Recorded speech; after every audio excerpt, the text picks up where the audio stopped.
Paramount Skydance pushing its hostile bid for Warner Brothers Discovery, including plans to sue. For more details on the Netflix deal, that's the next permutation of this saga. Joining us right now is Tom Rogers, former NBC cable president, CNBC contributor, and senior advisor to CNBC parent company Versant. He writes in his latest op-ed, quote, "Does it really matter who ends up owning Warner Brothers?" So that's the question in the morning. And Tom, let's start there, and maybe you can answer it yourself. Well, good morning, Andrew.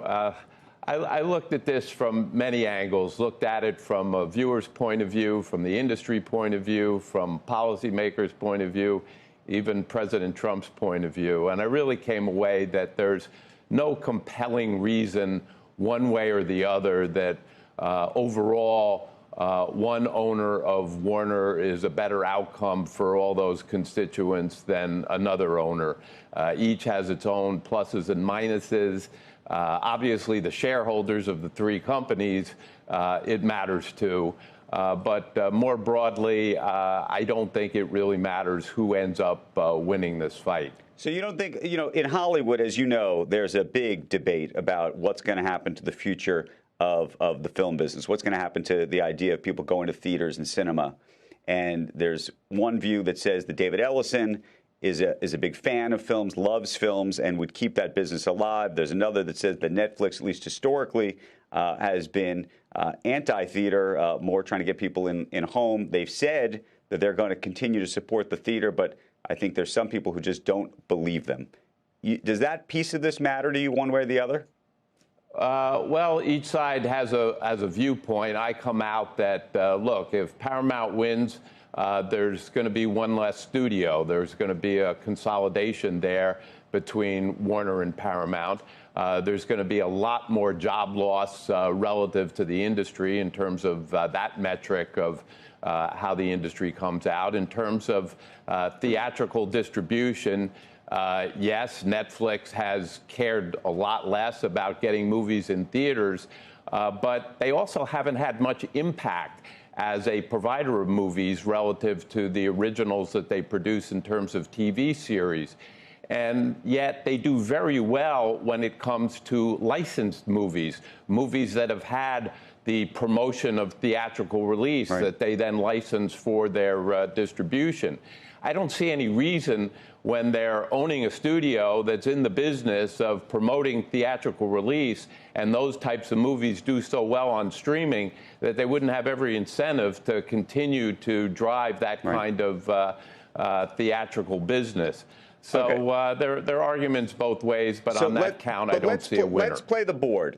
I want to put you on the board of Warner Brothers Discovery right now.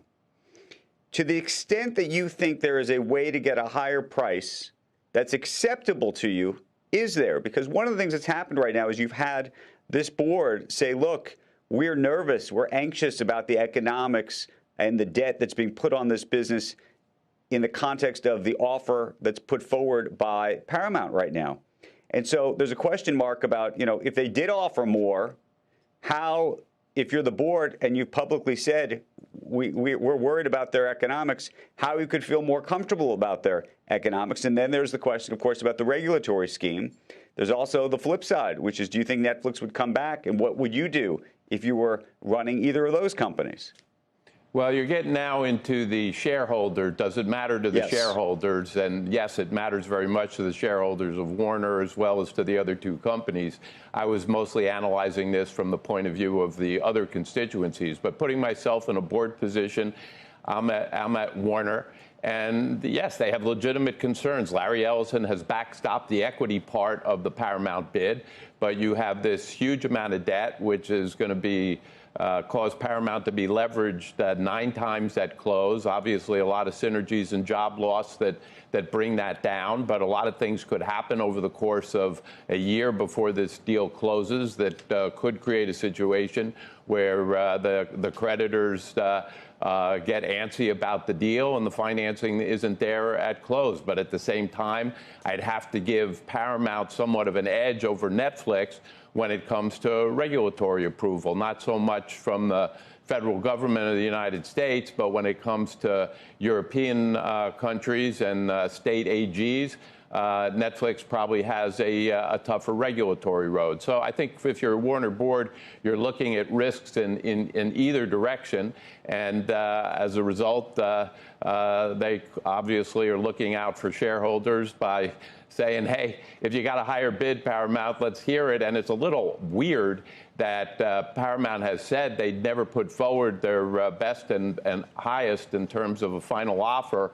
It hasn't come forward yet. You'd expect it would by this point, but we'll see. I guess so there's what do you still think more is going to happen now? But play it out at this point. You know, you have this threat of a lawsuit happening here. You have the prospect they could come back with a higher bid. There's no reason for Netflix right now to put together a higher bid because they got to wait to see what Paramount is or is not going to do. There may be no incentive to do anything for the next month or two before you get closer to the shareholder a vote on something like this. What would you be doing? If I was Netflix, or I was the Warner board, or I was Paramount. I want you to put all three hats on. In concurrent, not concurrently, just one at a time. Well, I think there's already been some noise out of Warner shareholders, big institutional shareholders, that they do like the price of the Paramount deal. And I think if Paramount did raise its bid without a countermove by Netflix, that may well clinch in its direction. Certainly Warner has been saying, hey, you got some risks here, but a higher price may do it for you. When it comes to Netflix, I do what they're doing and obviously wait, as you suggest. Warner is not putting forward frivolous objections. They obviously have legitimate concerns about how highly leveraged Paramount would be. That is a hard one to cure. So leaning on it as heavily as they are, I'm not sure how anybody backstops the debt side of the equation here, given how it is possible over the course of a year, given macro issues, that Paramount could end up with a situation where the debt financing is harder to deal with at close. I think this is still a fluid situation, and I would expect, given that Paramount hasn't yet come forward with what it said was its best and final, to see one more move there, and that will probably catalyze at least one more move from Netflix, would be my guess right now. Let me just throw one last piece at you. I'm curious what you think the other chess moves on the table are during this process, after this process. We just had Mike Cavanaugh on, who runs Comcast, NBC Universal. And there's been a big question about what happens to a Peacock, for example. There's still a number of other media assets, and out there that people have talked about consolidation. And I wonder whether you think just everything is on pause for however long this takes, which is not just going to be the process of getting to whoever wins this battle, but then imagine another maybe 18-month regulatory review. Does everybody just sit frozen?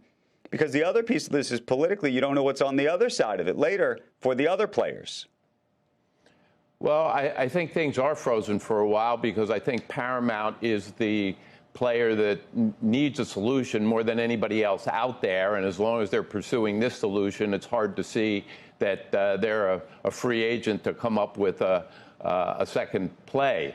If Netflix does win this, I don't think it's impossible that Paramount still picks up the cable side of the Warner assets. I think that there's obviously an enormous amount of synergy for them to be able to consolidate the Paramount cable networks along with CNN and CBS News with the Warner cable assets. And that's one of the reasons that I'm not sure President Trump, not that his inclinations here should decide anything, but clearly is interested in another owner of CNN. And I think he has a relatively benign outlook toward Netflix winning because Netflix isn't going to end up owning CNN, and Paramount might own the Warner assets and consolidate CBS News and CNN even if they lose the HBO Warner Studio fight.